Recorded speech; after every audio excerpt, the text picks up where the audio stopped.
Kalau Brazil harus berjuang sampai menit terakhir untuk bisa lolos dari babak 32 besar saat menghadapi Jepang, berbeda sekali dengan Prancis yang justru menunjukkan mengapa mereka dianggap sebagai kandidat terkuat Piala Dunia tahun ini. Karena kemenangan 3-0 atas Swedia bukan sekedar hasil yang meyakinkan, tapi mencoba menunjukkan, mendemonstrasikan bagaimana sebuah tim elit mengendalikan pertandingan dari awal hingga akhir. Di atas kertas skor 3-0 memang terlihat mulus, tapi Swedia sebenarnya masih beruntung ya, tidak kebobolan 5 atau 6 gol. Prancis tampil sangat matang secara taktik, efisien ketika menyerang dan disiplin saat bertahan. Dan ini benar-benar menunjukkan bagaimana Prancis juga mampu memanfaatkan setiap kelemahan lawan. Di babak pertama Swedia mencoba dan berani untuk menekan. Dan di situ Prancis menunggu momen yang sangat-sangat mematikan bagi Swedia. Jadi pelatih Swedia Graham Potter mencoba untuk tidak sekedar bertahan ya. Bagaimana dia membuka pertandingan dengan keberanian tinggi melalui formasi 3-4-3 yang berubah saat bertahan menjadi 5-4-1 atau ketika Swedia kehilangan bola. Kalau sobat-sobatku menyaksikan Alexander Isak, Victor Gyökeres dan juga Anthony Elanga ini beberapa kali melakukan pressing terhadap lini belakang Prancis supaya Upamecano dan Saliba tidak nyaman kalau membangun serangan.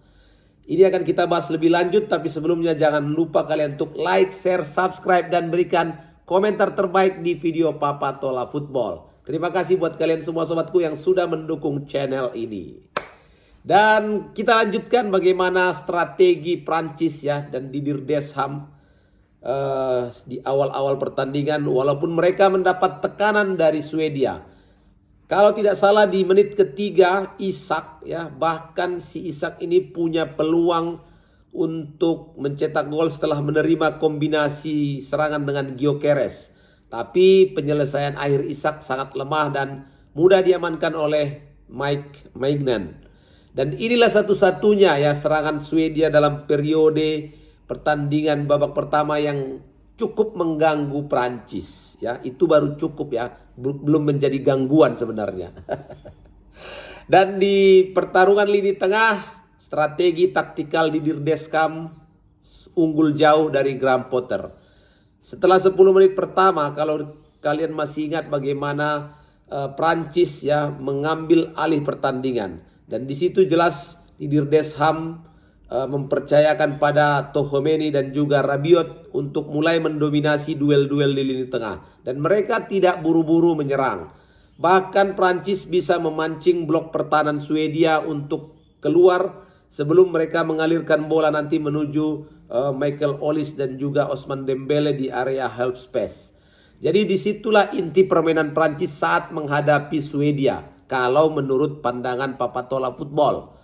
Jadi Prancis bukan sekedar menguasai bola tapi menciptakan overload di sisi kanan melalui kombinasi Konde, Ousmane Dembele dan juga Olise. Jadi ketiga pemain ini terus berputar, terus melakukan segitiga, terus melakukan kerjasama di half space. Ini yang membuat pemain Swedia Gudmundsson dan juga Elliot Stroot kewalahan untuk menjaga rotasi posisi dari Konde, Dembele dan juga Olise. Nah, di match ini kita melihat bagaimana peningkatan Olise yang sudah mampu menjadi otak permainan dari Prancis. Kalau Mbappe sekarang sudah berubah, dia menjadi eksekutor ya. Nah, Olise mencoba untuk naik kelas menjadi sutradara permainan. Dan di situ pemain yang menjadi attacking midfielder ini ya, si Olise ini berkali-kali menemukan ruang di antara lini tengah pertahanan Swedia. Dan setiap kali Olise menerima bola, dia langsung sudah menghadap ke gawang Swedia dan memaksa bek Swedia untuk keluar dari posisinya. Nah, karena bek Swedia ini mencoba untuk menutup Olise, itulah ruang kosong akhirnya yang dimanfaatkan oleh Mbappe, Dembele dan juga Barcola. Mereka bergerak diagonal di dalam kotak penalti. Dan walaupun Olise tidak cetak gol di pertandingan menghadapi Swedia, tapi 2 assist dan juga beberapa peluang yang dia ciptakan menunjukkan bahwa Selain Mbappe, Olise juga menjadi pemain yang punya peranan penting saat ini di tim Prancis. Nah, bagaimana gol terjadi di pertandingan ini? Menjelang turun minum ya, dari sekian banyak akumulasi serangan, tekanan yang sudah dibuat oleh Prancis ke pertahanan Swedia, akhirnya gol yang ditunggu-tunggu datang juga. Jadi sebelum gol pertama terjadi ya, Mbappe itu sudah 2 kali mengancam gawang Swedia. 1 gol dianulir karena offside. 1 lagi peluang Mbappe tapi membentur tiang. Tapi karena Prancis tidak kehilangan kesabaran dalam melakukan tekanan, di menit 45 Dembele mengirim trupas yang sangat-sangat akurat. Di situ kita lihat bagaimana kualitas individu Mbappe dengan timing run yang sempurna. Dia mengecoh bek terakhir Swedia dan sebelum melepaskan finishing yang indah melengkung ke tiang jauh.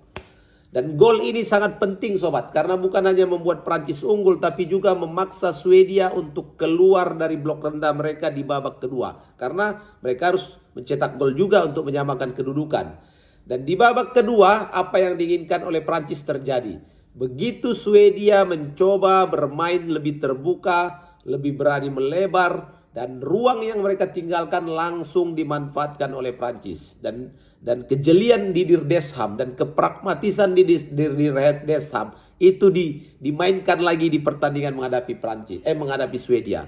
Jadi Deschamps tidak mengubah sistem yang ada di babak pertama, tapi tempo permainannya yang dia suruh anak buahnya untuk ditingkatkan. Naikkan tempo gitu ya.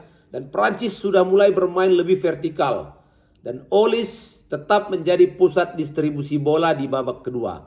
Di sini di babak kedua Barcola sudah sering nih mulai nusuk dari sisi kiri. Dan kemampuan Barcola dari kiri didukung juga oleh Dembele yang terus melakukan rotasi dengan Mbappe. Dan di sini akhirnya Swedia sudah kehilangan bentuk pertahanan. Udah bingung mereka. Di babak pertama saja mereka sudah bingung menghadapi 3 pemain di overload kanan ya, Konde, Dembele dan juga Olise. Nah di babak kedua mereka makin bingung lagi dengan pergerakan Barcola di kiri, Dembele yang terus melakukan rotasi dengan Mbappe. Dan benar-benar Swedia kehilangan bentuk pertahanan, struktur bertahannya sudah buyar. Gol kedua Prancis yang dicetak oleh Barcola, kalau itu sudah jelas menyelesaikan permainan sebenarnya. Mental Swedia sudah jatuh. Menit 53. Michael Olise menemukan celah lagi di antara pemain-pemain Swedia. Umpan terobosannya disambut oleh Barcola yang bergerak dari blind side back Swedia ya. Di sini penyelesaiannya Barcola sangat-sangat tenang. Jadi gol kedua ini memang membuat pertandingan praktis selesai. Dan meskipun pelatih Swedia Graham Potter mencoba memasukkan tenaga baru, Lukas Bergvall atau beberapa pemain yang lain, tapi struktur permainan Swedia sudah tidak serapi dan sudah tidak sesolid babak pertama. Belum lagi ditambah pressing Prancis ya di babak kedua ini. Ini yang membuat Swedia sama sekali tidak bisa berkembang. Jadi begitu Prancis kehilangan bola, Mbappe, Barcola, Olise langsung melakukan counter pressing sobat. Bayangkan 3 pemain ini langsung di depan counter pressing. Ya akibatnya Swedia sudah nggak bisa lagi mengalirkan bola antar lininya baik kepada Isak maupun pada Gyökeres. Dan 2 striker Premier League ini ya kerjanya turun ke daerah pertahanan sendiri, jemput bola bawa lagi ya hilang lagi.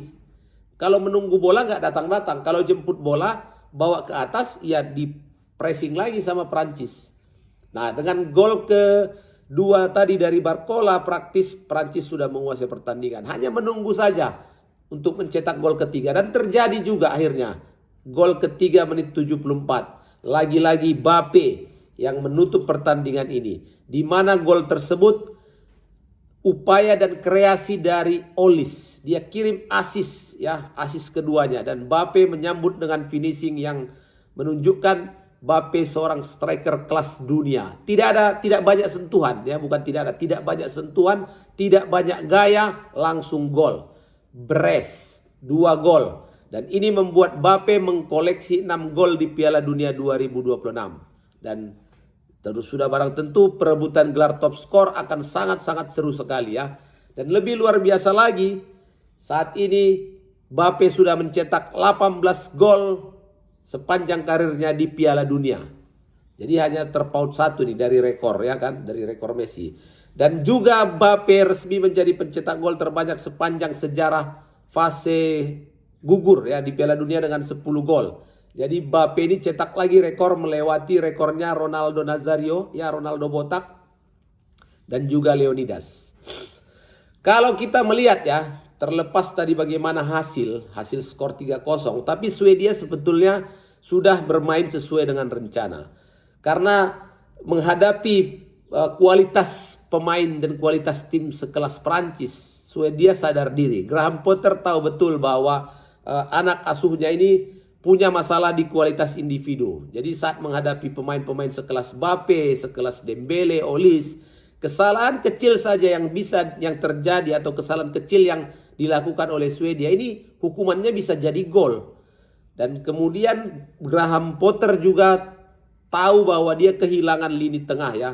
Yacine Ayari, Lucas Bergvall ini terlalu sering dipaksa bertahan. Jadi ketika itu mereka ikut bertahan, mereka tidak mampu lagi untuk menyuplai bola pada Isak maupun Gyökeres.